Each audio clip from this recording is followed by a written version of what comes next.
अस्सलामुअलैकुम दोस्तों, क्या हाल चाल है जी। उम्मीद है कि सब भाई खैरियत से होंगे। आज पहुंचे हैं लुटन मंडी और हमें मिले सैयद नसीम शाह साहब। शाह जी क्या हाल चाल? अल्लाह पाक का बड़ा शुक्र है। शाह जी के पास गाय होती हैं सुई हुई दूध वाली। Shah ji at a time घर पर हर वक्त या इधर या फार्म पे आपके पास कितने जानवर होते हैं? यानी कि अगर कोई बंदा 15 से 20 जानवर 24 घंटे मौजूद होते हैं। 15-20 जानवर हर वक्त अवेलेबल होते हैं। अगर कोई भी बंदा सुई हुई गाय लेने का ख्वाहिशमंद हो तो शाह जी का नंबर ऊपर चल रहा है, ठीक है। इनसे नंबर भी लेते हैं, इनके माल का रेट शेट चेक करते हैं। लाइक कमेंट शेयर लाजमी। और जो भाई चैनल पे नए हैं इनको रिक्वेस्ट है कि चैनल को सब्सक्राइब करें और बेल आइकन को प्रेस करें ताकि जो भी वीडियो लगाएं उसकी भाइयों को बर वक्त इत्तला मिले। है जी माशाल्लाह, बड़ा प्यारा कलर है गाँव का। लेवा चेक करो, बच्ची बच्चा मगर की मुल कर रहे हैं? एक बंद दुध कितना दे रही? 12 दो टाइम का 6-6 किलो यानी कि एक ही जानवर अपने को या होर भी है? नंबर शंबर है बोलो। 0340 0340 350 150 350 अच्छा 350 6857 6857 एक ही जानवर है जी। आ गया पूरी फोटो गां का, सोहना कलर माशाल्लाह। की मुल शोल कर रहे हैं अभी? 1,25,000। दुध कितना दे रही?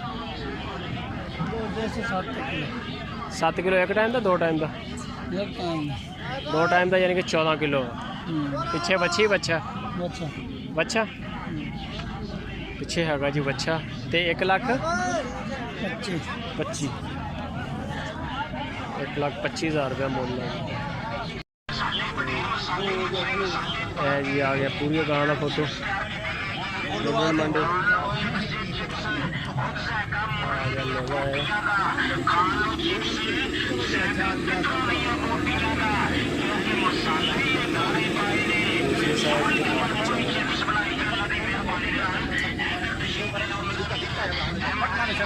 की मुल कर रहे हैं बॉस?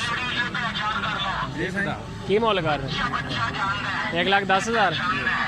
दुध कितना दे रही? 5 लीटर 2 टाइम का 10 लीटर। ओ बच्चा है बच्ची बच्चा बच्चा। नंबर शंबर है अपने को? मोबाइल नंबर बोलो। 0301 41 40 40 हाँ 783। ठीक हो गया। वजह की है एक मिनट बता देना, वजह कोई भी नहीं है भाई। की मुल कर रहे हैं? बची हाँ जी। कितना मुल कर रहे हैं? 85,000 परे कर इनू यार, ये देगी गेड़ा। टैक्स इन्हों ला दें जो कहने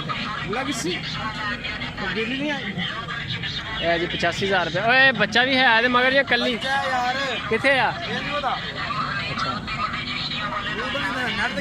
हाँ नेट तो गलू है सीधा सामा नेट तो चलसी है जी। एक कले 85,000 की। दुध कितना दे रही?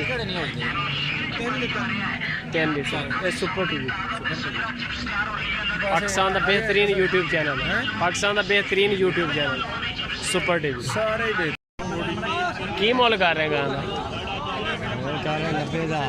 90,000 रुपया। किन्ने दिन होए सूई नू? पंजवां दिन। दुध कितना दे रही?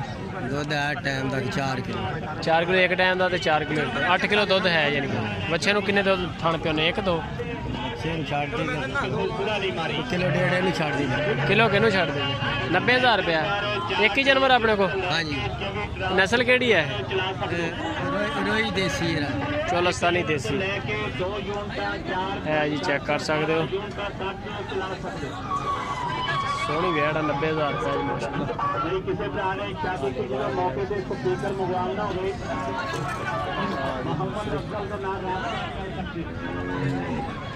की मुल कर रहे हैं? 95,000। दुध कितना दे रही? दुध है 6-7 किलो 7 किलो एक टाइम का 2 टाइम का दोनों टाइम होगा 7 किलो बच्ची बच्चा बच्ची है